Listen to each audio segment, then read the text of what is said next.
అంటే దురాచార శమని, నీలో ఉన్న దురాచారములంతా తొలగించేస్తుంది ఇక్కడ.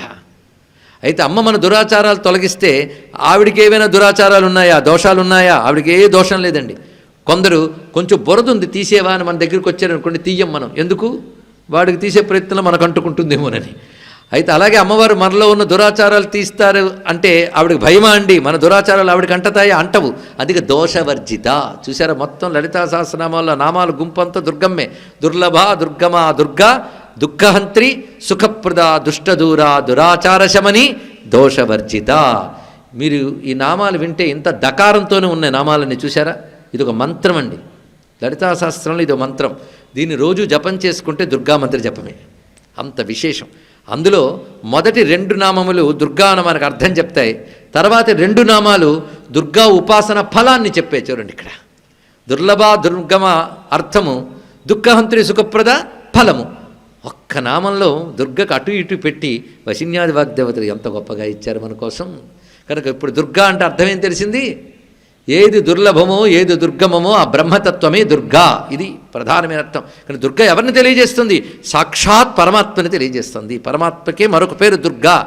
పుంలింగంలో దుర్గ, స్త్రీలింగంలో దుర్గా. దుర్లభో దుర్గమో దుర్గా. ఇక్కడ పరతత్వం ఎప్పుడు ఒక్కటే. ఉపాసనా సౌలభ్యం కోసం విష్ణువు, శివుడు, అమ్మ అని పేరు భేదం మారిందంతే. తత్వం ఒక్కటే. కానీ ఏది దుర్లభమో ఏది దుర్గమమో ఆ పరతత్వమే దుర్గా. ఈ అర్థంతో కానీ ఉపాసన చేస్తే ఇది బ్రహ్మోపాసనయే, పరబ్రహ్మతత్వమే. ఇప్పటివరకు ఒకటి అర్థమైంది కదా. ఇంకొక అందమైన అర్థం చెప్తున్నాం. అంటే ఇప్పుడు చెప్పింది అందమైంది కాదని కాదు, జ్ఞానులకి అందంగా అనిపించే అర్థం ఇంతవరకు చెప్పాం. అంత జ్ఞానం లేని వాళ్ళకి కూడా అందంగా అనిపించే అర్థం ఇప్పుడు చెప్పబోతున్నాం. దుహు అనే శబ్దంతో ఏవేవి మొదలవుతున్నాయో ఒక లిస్టు రాసుకోండి. మీకు తెలిసినవే, నిత్యం జీవితంలో వాడుతున్నవే. దుఃఖం, దుఃఖం ఇది దూతో మొదలైంది. దుర్మార్గం, దుష్టత్వం, దురితం, దురితం అంటే పాపం, దురాచారం, దుస్సాధ్యం. దుస్సాధ్యం అంటే సాధించడం కష్టమండి అనుకునేది. ఎన్ని దుహులు వచ్చాయి ఇప్పటికీ? 6. ఇలా దుహులన్నీ రాసుకోండి, కావలసినన్ని. అవి దగ్గరికి రాసి ఇవి మీకు కావాలా అని అనుకోండి. దుఃఖం కావాలా? అక్కర్లే. దుర్మార్గం వద్దు. దురితం అమ్మో వద్దండి బాబు. దురాచారం అక్కర్లేదు కదా. దుస్సాధ్యం అక్కర్లేదు. నీకు అక్కర్లేనివన్నీ దుహుతోనే చూసావా? అమ్మవారిని ఆశ్రయిస్తే ఏం చేస్తారంటే ఈ దుహుతో ఏమున్నాయో అవన్నీ తీసి పారేస్తారట. అది దుర్గా అంటే అర్థము అన్నారు ఇక్కడ. ఏ తల్లిని తలంచుకుంటే దుఃఖము, దురితము, దుర్మార్గము, దురాచారము, దుష్టత్వము, దుస్సాధ్యము కూడా తొలగిపోతాయో ఆ తల్లి దుర్గా అన్నారు ఇక్కడ. దుర్గతులను పోగొట్టేదే దుర్గా. ఒకటే మాటలు ఇక్కడ. అందుకే ఆ తల్లిని ఆశ్రయిస్తే ఆ పరబ్రహ్మతత్వం మనకున్న దుహులన్నీ తీసేసి సత్తులన్నీ ఇస్తారు. సుఖం, దుఃఖం పోయింది, సుఖం వచ్చేసింది. ఇవన్నీ అందిస్తారు. అందుకు దుర్గానామం ఎంత గొప్పదండి, అంత దివ్యమైనది. అందుకు దుర్గానామం ఒక్కటి చాలు. ఎందుకంటే దేవీ మహాత్మ్యంలో ప్రధానమైన తల్లి నామం దుర్గయ్యే. అటువంటి దుర్గానామానికి ఒక్కటి అర్థం చెప్పుకుంటే చాలు కదా, మొత్తం అన్నిటికీ చెప్పినట్లే. అందుకు అటువంటి దుర్గానామం యొక్క మహిమని ఈ శ్లోకంలో చెప్తూ, దుర్గే స్మృత హరసి భీతిమశేష జంతో స్వస్థై స్మృత మతిమతీవ శుభాం దదాసి దారిద్ర్య దుఃఖ భయహారిణి కాత్వదన్యా సర్వోపకారకరణాయ సదా ఆర్ద్రచిత్తా తాం దుర్గాం దుర్గమాం దేవీం. వేదంలో మంత్రం ఇప్పుడు చెప్తున్నది. తాం దుర్గాం దుర్గమాం దేవీం దురాచార విఘాతినీం నమామి భవభీతోహం సంసారార్ణవతారిణి. అమ్మా, ఈ సంసారం అంటే భయం పుట్టుకుందమ్మా అని. ఇది అందరికీ పుట్టదండి. యోగం ఉన్న వాళ్ళకే సంసారం అంటే భయం పుడుతుంది. కొందరికి ఈ సంసారం భయం అనిపించేది, ఇంకా మునిగిపోవాలనిపిస్తూ ఉంటుంది. ఎవడికి మోక్షం పొందే యోగం ఉంటుందో వాడికి సంసారం యొక్క అసలు భయానక స్వరూపం తెలుస్తుంది.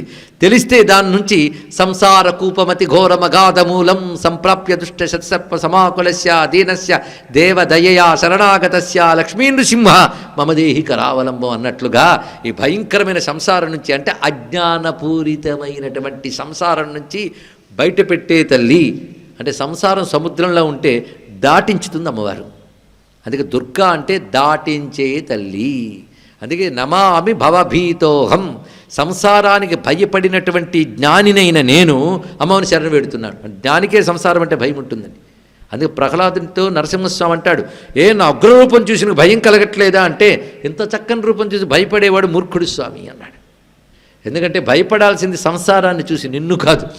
నువ్వు భయాల్ని భయపెట్టే అభయస్వరూపానివి స్వామి అని ప్రార్థన చేశాడు. ఇక్కడ భయం కలగాల్సింది సంసారాన్ని చూసండి, ఎందుకంటే సంసారం భయంకరమైంది. కానీ నాకు అలా భయం అనిపించట్లేదండి అంటే జబ్బు ముదిరిపోయింది నాయన అర్థంట. ఎందుకంటే గట్టిగా గిల్లితే నొప్పి తెలియలేదనుకోండి, దాని అర్థం మన శరీరం గొప్పదని కాదు, జబ్బు ఉందని. అంతే కదండి, డాక్టర్లు చెప్తారు ఆ విషయం. గిల్లినా నొప్పి తెలియలేదంటే ఏదో చర్మ వ్యాధి ఉందని అర్థంట. అలాగే సంసారం నాకు భయం అనిపించలేదంటే మన మనస్సుకు అంత వ్యాధి ఒకటి ఉందని అర్థం. ఇక్కడ తెలుసుకోండి, సంసారం భయమని తెలిసినవాడు మరి జన్మ కూడదని తాపత్రయపడతాడు. అలా తాపత్రయపడితే, శుద్ధంగా తాపత్రయపడి సాధన చేస్తే ఆ తల్లి వెంటనే సంసారం నుంచి దాటించేస్తుంది. అందుకే దాటించే తల్లి అని మరొక అర్థం దుర్గానామానికి. క్షేమంగా దాటిస్తుందండి, ఏం భయపడకుండా క్షేమంగా దాటిస్తుంది. అందుకే సంసారార్ణవతారిణి, అందుకే ఈ తల్లికి భవతారిణి అని పేరు, తారా అని పేరు. దాటించే తల్లి. ఎంత దాటిస్తుందంటే మళ్ళీ వెనక్కి పడకుండా దాటిస్తుందిట. సుతరసితరసే నమః దుర్గాం దేవీం శరణమహం ప్రపజ్జే సుతరసితరసే నమః. కనుక ఇప్పుడు దుర్గానామానికి ఎన్ని అర్థాలు ఉన్నాయి? దుర్లభమైన దుర్గమైన దుర్గా, దుహు శబ్దంతో చెప్పబడ్డ దుఃఖాదులన్నింటి తొలగించేది దుర్గా, సంసార సముద్రం నుంచి దాటించేది దుర్గా. అందుకే వేదంలో దుర్గా మహిమ అనేక చోట్ల చెప్పబడుతుంది. దాన్ని తీసుకుని మహర్షులు దుర్గానామాన్ని వ్యాపింపజేశారు. ఒకప్పుడు అనిరుద్ధుణ్ణి బాణాసురుడు నాగాస్త్రాలతో బంధించేశాడు. నాగాస్త్రాలు అంటే మామూలు తాళ్ళు కావండి, నాగపాసం అంటే మంత్రశక్తి. కదలనివ్వకుండా పడుతుంది, శరీరాన్ని కరుస్తూ ఉంటుంది, విషమెక్కిపోతున్నది, నీరసమైపోతాం. అలా బంధించి వెళ్ళిపోయాడు బాణాసురుడు. అనిరుద్ధుడు బంధింపబడ్డాడు.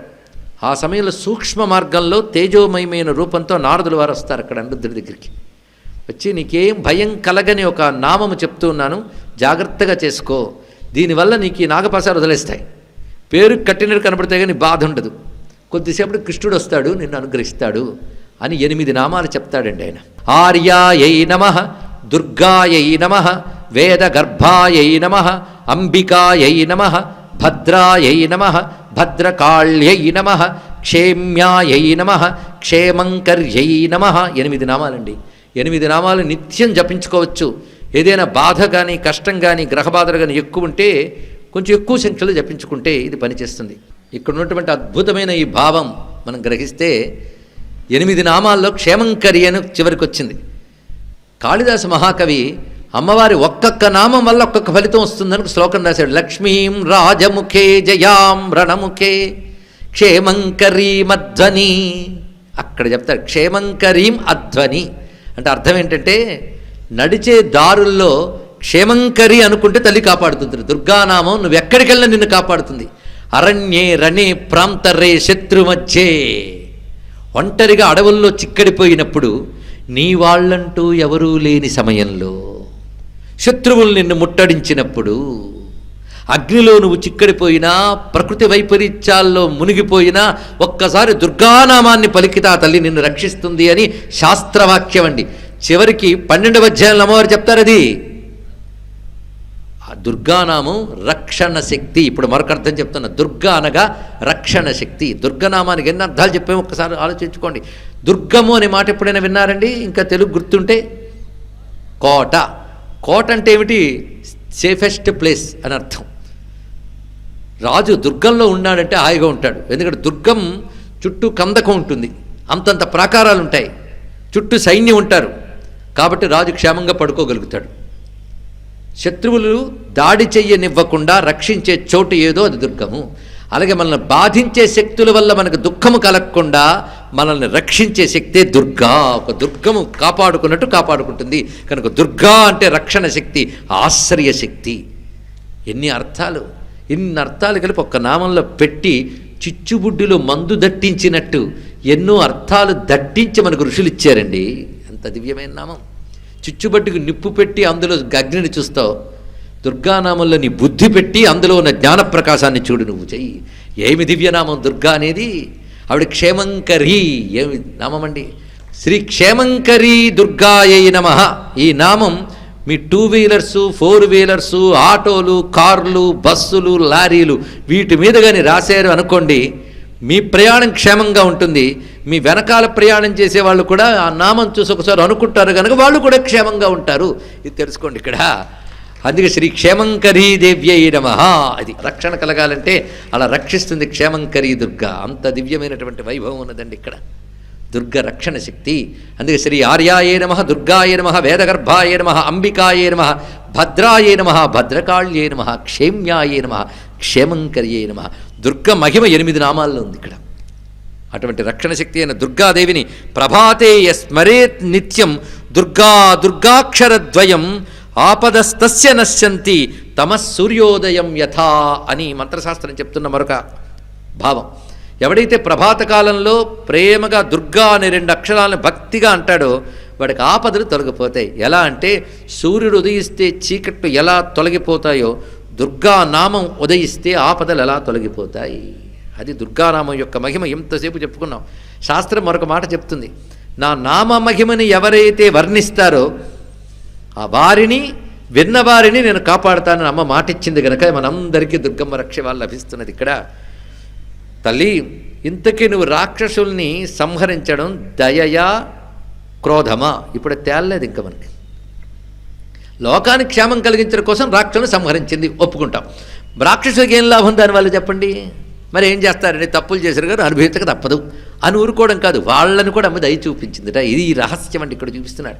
ఎందుకంటే జగజ్జనని అంటే జగత్తులు అందరికీ జననిగా, దేవతలకి ఎంత జననియో రాక్షసులకు కూడా అంతే జనని ఆ తల్లి, అందరికీ అమ్మేనండి. అటువంటిప్పుడు రాక్షసులను సంహరించడం తప్ప ఒప్ప? దానికి సమాధానం తర్వాత శ్లోకంలో స్తోత్రంలో చెప్తున్నాడు.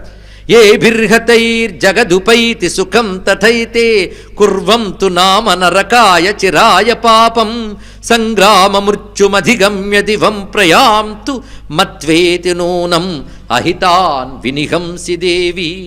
ఆహా, ఏమి భావం అండి ఇక్కడ. అమ్మా, నువ్వు అసుర సంహారం చేసి దేవతల్ని కాపాడు, మంచి పని చేసావు. మరి రాక్షసుల్ని కాపాడేవా? కాపాడేవు అంటున్నారు. ఎందుకంటే దేవతల్ని కాపాడితే వాళ్ళ వల్ల లోకం క్షేమంగా ఉంటుంది కనుక కాపాడిందిట. రాక్షసుల్ని సంహరిస్తే లోకం క్షేమంగా ఉంటుందని సంహరించిందిట. అంతేకాదు, ఈ రాక్షసుల గురించి కొంచెం ఆలోచించండి. వాళ్ళు ఎలాంటి పాపాలు చేశారు కదా. ఎందుకంటే ఏదో ఒకరిద్దరికి బాధ పెట్టారనుకోండి, కొద్దిపాటి నరకంతో పోతుంది. 10 మందిని బాధ పెడితే ఎన్ని నరకాలు అనుభవించాలి, ఎన్ని వేదనలు అనుభవించాలి. అలాగా 3 లోకాలకి కంటకులై 3 లోకాల వాళ్ళని ఏడిపించి వాళ్ళ ధనాలు దోచుకుని వాళ్ళ ప్రాణాలు తీసివేసి మానభంగాలు చేసి అంత అకృత్యాలు చేశారు ఎవరు? ఈ రాక్షసులు. కనుక వీళ్ళు ఎన్ని నరకాలు అనుభవించాలి. కానీ తల్లి ఎంత దయామయురాలంటే వాళ్ళని ఆ నరకాలు అనుభవించకుండా ఉండడం కోసం ఏం చేసిందంటే ఆయుధాలు పట్టు కొట్టింది. ఆవిడ ఆయుధాలు పట్టు కొట్టిందంటే అర్థం ఏమిటి? ఆవిడ చెయ్యి తగిలిన ఆయుధాలు వాళ్ళ శరీరానికి తగిలాయి.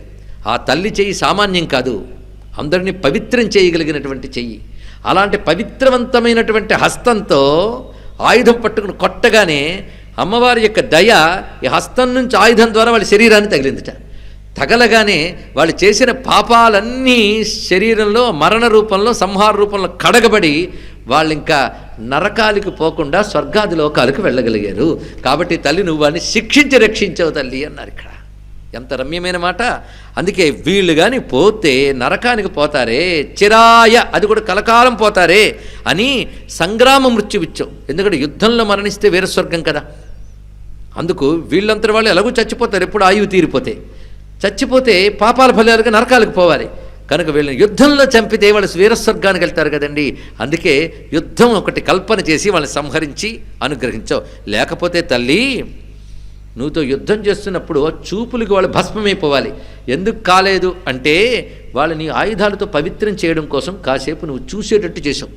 ఒకవైపు నువ్వు ఎర్రగా చూస్తూనే వాళ్ళు పోవాలా, కానీ నువ్వు ఎర్రగా చూస్తున్నట్టు కనబడ్డావు, కానీ నీ ముఖం నుంచి దయ్యని కూడా వాళ్ళపై ప్రసరింపజేసేవి గనకే వాళ్ళు యుద్ధం చేయడం వరకైనా బతుకు బట్టగట్టగలిగారు. అందుకే వాళ్ళు యుద్ధం చేస్తున్నంతసేపు నేను చూసి యుద్ధం చేస్తున్నారు కదా, అప్పుడు నువ్వు కోపంగా కనుబొమ్మలు విడివేస్తున్నావు, దయ్యను కూడా చూపిస్తున్నావు. అమ్మా, ఏకకాలంలో కోపాన్ని దయ్యని చూపించడం నీ ఒక్కదానికే చెల్లు తల్లి, ఎవరికి సాధ్యం కాదు. ఇక్కడ అద్భుతమైన భావం చెప్తున్నారు ఇక్కడ. దృష్ట్వైవ కిం నభవతి ప్రకరోతి భస్మ సర్వాసురా నరిషు యత్ ప్రహిణోషి శస్త్రం లోకాన్ ప్రయాంతు రిపవోపి శస్త్రపూతా. శత్రువులైనప్పటికీ శస్త్రపూతులు అంటే శస్త్రము చేత పవిత్రుల్ని చేసే వాళ్ళందరినీ. ఇత్థం మతిర్భవతి తేష్వపి తేతి సాధ్వి, నువ్వు అతి సాధ్వి, గొప్ప మంచి తల్లివమ్మ. అంతేగా తల్లి, నువ్వు ఖడ్గం పైకెత్తి త్రిశూలం పెట్టి కొడుతూ ఉంటే ఆ ఖడ్గం నుంచి వచ్చేటువంటి కాంతులు, ఆ శూలము నుంచి వచ్చే జ్వాలలతో వాళ్ళు తగలబడిపోకుండా నిలబడగలిగారంటే నీ ముఖచంద్రుడి నుంచి వచ్చే అమృతం వంటి చూపులు వాళ్ళపై పడ్డాయి గనక వాళ్ళు ఆపాటైనా నిలబడగలిగారు తల్లి. అమ్మా, దుష్ట ప్రవృత్తుల్ని శిక్షించేటటువంటి నీ కథ, ఆ సమయంలో నువ్వు ధరించిన రూపము, ఆ సమయంలో నువ్వు చూపించిన వీరత్వము, శత్రువులపై కూడా నువ్వు చూపించిన దయ, ఈ నాలుగింటిని ఎవరైతే స్మరణ చేస్తారో వాళ్ళు ధన్యులవుతారు. అదే మనం రోజు చేస్తున్నది ఇక్కడ. అంతేకాదు, శత్రువుల పట్ల భయంగా ఉంటూనే దయతో ఉన్న నీ రూపం ఉంది. చిత్తే కృపా సమర నిష్ఠురతా చ దృష్టా త్వయేవ దేవి. హృదయం నుండా దయ పెట్టుకుని రూపంలో కోపం చూపించడం అనేది నీకే సాధ్యమైంది తల్లి, నీకు నమస్కారము. అంటే అమ్మ కోపం కూడా దయ యొక్క ఒక ప్రకటనమే. ఇది తెలుసుకోండి. ఎలాంటిది అంటే చండీ గురించి అర్థం చేసుకోవడానికి ఒక చిన్న మాట, మాతృత్వం యొక్క గొప్పతనం ఇక్కడ తెలుసుకోవాలి. ఒక కుక్క కానీ ఒక కోడి కానీ మామూలుగా మీరు ఉష్ అంటే పారిపోతాయి, అవునా లేదా? కానీ అప్పుడే కుక్క పిల్లల్ని కని కుక్క పిల్లలతో పాటు వస్తుంది అనుకోండి, ఆ పిల్లల మీద ఒక్క చెయ్యి వేయండి, కోడి పిల్లల మీద చెయ్యి వేయండి, వెంటనే కోడి నరసింహస్వామిలో జూలు ఒక్కసారి పెట్టి పైకి వస్తుంది, అవునా లేదా? పొడుస్తుందండి, తట్టుకోలేము. ఆ కుక్క మీదకు వస్తుంది, ఆ పళ్ళు అలా పెట్టి సింహం వచ్చినట్టు ఉంటుంది, అవునా లేదా? అరే, ఒక కుక్కకి ఒక కోడికి అంత శక్తి ఎక్కడి నుంచి వచ్చింది అంటే పిల్లల్ని కాపాడుకోవాలనే ప్రేమలోంచి వచ్చింది, తెలుసుకోండి ఇక్కడ.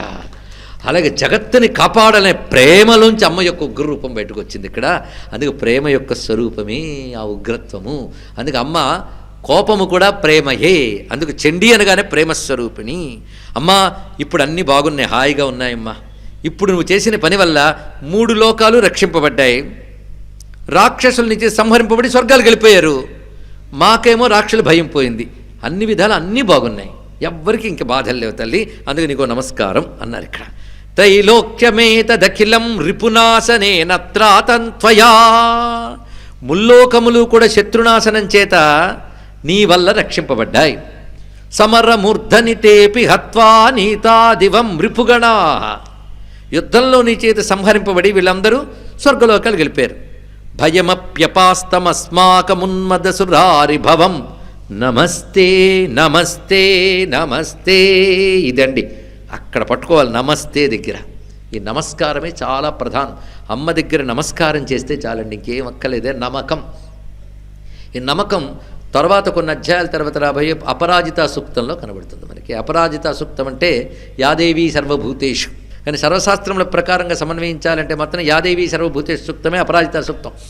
అక్కడ మనకి నమస్తస్యై నమస్తస్యై నమస్తస్య నమః నమః నమః ఎన్నొస్తాయో అదే నమ్మకం. రుద్ర నమ్మకానికి అంత మహిముందో అక్కడంత మహిముంది. ఇవి తెలుసుకోగలగాలి ఇక్కడ.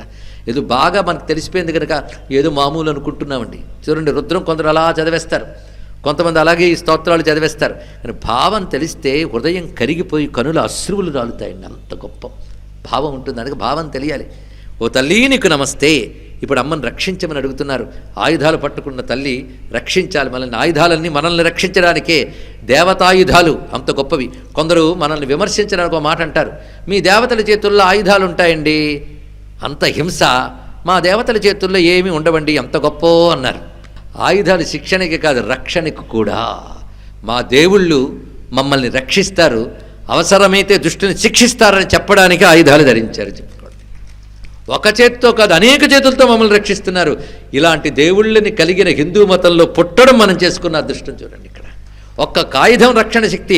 శూలేన పాహినో దేవి, ఇవన్నీ మంత్రములండి. శూలేన పాహినో దేవి పాహి ఖడ్గేన చాంబికే ఘంటాస్వనేన నఃపాహి చాపజ్యానిస్వనేన చా. ఓ తల్లి, ఇవి ధ్యానంగా అనుకోవాల్సినవి. నీ శూలముతో మమ్మల్ని రక్షించు. మమ్మల్ని, నన్ను కాదు, మమ్ములను అంటే సర్వలోకములను రక్షించు. శూలేన పాహినో దేవి పాహి ఖడ్గేన చాంబికే. నీ శూలంతో మమ్మల్ని కాపాడు, నీ ఖడ్గంతో మమ్మల్ని కాపాడు, నువ్వు మ్రోగించే ఘంటానాదంతో మమ్మల్ని కాపాడు, నీ మింటినారి సవ్వడి ఉందే ఆ సవ్వడితో నన్ను కాపాడు. కింద చెప్పిన 2 శబ్దాలు, పైన చెప్పిన 2 దృశ్యాలు మీరు పరిశీలించారా? శూలం తళతళలాడుతుంది మెరిసిపోతూ, ఖడ్గం నిగనగలాడిపోతుంది. ఈ 2 వెలుగులు. గంట మోగుతోంది, వింటి నారి సవ్వడి చేస్తుంది. 2 శబ్దాలు అంటే ప్రపంచంలో మిలమిల్లాడే వెలుగులు, సవ్వడి చేసే శబ్దాలు, ఈ 2 అమ్మ చేతి నుంచి వస్తున్నాయి. అవన్నీ కాపాడాలి అని దీని యొక్క భావం. అంతేకాదు ఘంటానాదం గురించి మీరు వినుంటారు. ఆగమార్థంతో దేవానాం, చెప్పండి మీకు తెలుసు, గమనార్థంచ రక్షసాం. అందుకే నాదములకి ఎంత శక్తి ఉంటుందో తెలుసా? కొన్ని నాదాలు కొన్ని దుష్టశక్తుల్ని పోగొడతాయి. అందుకే ఆలయాల్లో ఘంటానాదాలు ఎందుకంటే దుష్టశక్తుల్ని పోగొట్టడం కోసం. పూజ ముందు ఘంటానాదం, పూజ మధ్యలో ధూప సమయంలో ఘంటానాదం, నీరాజన సమయంలో ఘంటానాదం, అవునా లేదా? నైవేద్య సమయంలో ఘంటానాదం చేస్తే పాపం, కొన్ని సమయాల్లో చెయ్యాలి. కానీ ఘంటానాదం దుష్టశక్తుల్ని పోగొడుతోంది, దేవి శక్తుల్ని ఆహ్వానం పలుకుతోంది. కానీ అమ్మ చేతి ఘంటానాదం ఏం చేస్తుందో ఇప్పుడు తెలిసింది కదా. సర్వదుష్టశక్తుల్ని నిర్మూలిస్తోంది, దివ్యశక్తుల్ని రప్పిస్తోంది. ఇది నాదానుసంధాన విద్య అనే రహస్యం ఇందులో ఉంది. గ్రహించిన వారి కోసం చెప్తున్నాం. ఇక్కడ ఘంటాస్వనేన పాహి చాపజ్యానిస్వనేన చా.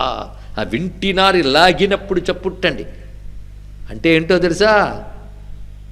ఆ మూలాధారం నుంచి ఉత్థానమైన కుండలిని రూప సర్పరూపమైన నారి చేసే ఆ ప్రణవ ఝంకార నాదం వినడమే ఇందులో దాగిన అంతర్యామాత్రం తెలిస్తే చాలు యోగ్యులకి. ప్రాచ్యాం రక్ష ప్రతిచ్యాంచ చండికే రక్ష దక్షిణే బ్రాహ్మణేనాత్మశూలస్య ఉత్తరశాంతతేశ్వరి. ఓ తల్లి, నన్ను నువ్వు తూర్పు దిక్కున రక్షించు. ఇదంతా కవచ మంత్రాలు ఇవి శ్రద్ధగా భావిస్తే. తూర్పు దిక్కును నన్ను రక్షించు. అదేవిధంగా ప్రతిచ్యాం, పడమటి దిక్కున నన్ను రక్షించు. చండికే రక్ష దక్షిణే, దక్షిణ దిశలో నన్ను రక్షించు. ఉత్తరస్యాం తథా ఈశ్వరి, ఉత్తర దిక్కును రక్షించు. అంటే 4 దిక్కుల్లో నువ్వు నన్ను రక్షిస్తూ ఉండాలి తల్లి. ఎలాగో తెలుసా? బ్రాహ్మణేన ఆత్మశూలస్య. ఏమి దృశ్యం చూడండి. ఆ త్రిశూలం పట్టుకుని 2 వేళ్ల మధ్య పెట్టి గిర్రని తిప్పుతుంది అమ్మవారు. త్రిశూలాన్ని గిర్రని తిప్పుతున్న త్రిశూలం అన్ని దిక్కులు వస్తుందా లేదా? అన్ని దిక్కులా అమ్మ చేయి పట్టుకుని తిప్పుతోంది. ఆ త్రిశూలం మమ్మల్ని అన్ని దిక్కుల్లో రక్షించుగాక. దృశ్యం అంత చక్కగా చూపిస్తున్నారు. అంతేకాదు, అమ్మా నీ రూపముల్లో సౌమ్య రూపాలు ఉంటాయి, ఉగ్ర రూపాలు ఉంటాయి. 2 కావాలి తల్లి. ఎందుకని ఉగ్ర రూపాలు దుష్టత్వాన్ని నిర్మూలించడానికి, నీ సౌమ్య రూపాలు ప్రేమగా మమ్మల్ని అనుగ్రహించడానికి. ఈ 2తోనే లోకంలో నిండిపోయేవి తల్లి. పంచభూతాల్లోని 2 ఉన్నాయి. కనుక నాకు నీ సౌమ్య రూపములు మాత్రమే కావాలని నేను అన్ను. నీ సౌమ్య రూపములు, నీ ఘోర రూపములు, ఈ 2 కూడా నన్ను రక్షించాలి, ఈ ప్రపంచాన్ని రక్షించాలి. దేవతల కోరిక అదండి. మనము బాగుండాలి, ప్రపంచం బాగుండాలి అని కోరుకునేవాడు దేవత. మేమే బాగుండాలి, మిగిలిన వాళ్ళందరూ నాశనమైపోవాలి. అందుకే ప్రపంచంలో అందరూ బాగుండాలి, అందరూ మంచివాళ్లే, ప్రతి ధర్మము గొప్పదే అనేవాడు హిందూ ఒక్కడే. దేవతల కోరిక ఎంత గొప్పగా ఉన్నదో, అమ్మా నీ సౌమ్య రూపంలే ఉన్నాయో, నీ ఉగ్ర రూపంలే ఉన్నాయో, అవి నన్ను కాపాడాలి, సమస్త భువనములను కాపాడాలి. అందుకే హిందూ ధర్మం భారతదేశం అయితే, భారతదేశం సహజంగా హిందూ ధర్మం గనక భారతదేశం 100కి 100 పాళ్ళు హిందూ దేశమే అని చెప్పగలిగితే అన్ని మతాల వారు ఈ దేశంలో క్షేమంగా ఉంటారని తెలుసుకోండి. ఇక్కడ సహజంగా సెక్యులరిజం కలిగిన ఒకే ఒక్క మతం హిందూ మతం అని సగౌరవంగా సగర్వంగా ఈ సభలో ప్రకటిస్తున్నాను తెలుసుకోండి. సౌమ్యాని యాని రూపాని త్రైలోక్యే విచరంతి తే యాని చాత్యంత ఘోరాని తైరక్షాస్మాం స్తథా భువం. సమస్త భువనములను కాపాడు అని స్తోత్రం చేస్తున్నారు. అమ్మా నీ చేతిలో ఉన్న ఇంతవరకు చెప్పిన ఖడ్గము శూలము ఇవే కావు తల్లి. ఖడ్గ శూల గదాదీని యాని చ అస్త్రాణి చాంబికే. నీ చేతిలో ఉన్న ఖడ్గము శూలము గద చక్రము చాపము ఇత్యాదులన్నీ కూడా మమ్మల్ని రక్షించుగాక. కరపల్లవ సంగీని. ఏమి అందమైన మాటలండి. ఆయుధాలు కఠినంగా ఉంటాయి, క్రూరంగా ఉంటాయి, పదునుగా ఉంటాయి. కానీ ఇవి పట్టుకున్న నీ చేతులు మెత్తగా ఉన్నాయి తల్లి, చిగుళ్ళ వలె ఉన్నాయి తల్లి. కరపల్లవ సంగీని, చిగుళ్ళ వంటి చేతులతో నువ్వు పట్టుకున్న ఆయుధాలు మమ్మల్ని రక్షించుగాక. అంటే ఆయుధంలో క్రోధం కనబడుతుంది, పట్టుకున్న చేతిలో దయ కనబడుతుంది తల్లి అన్నాడు. ఇక్కడ దయతోనే ఆపరిచిస్తుంది. కరపల్లవ సంగీని తైరస్మాన్ రక్ష సర్వతః. ఇదండి మహిషాంతకరి సూక్తం. ఇంత గొప్పది.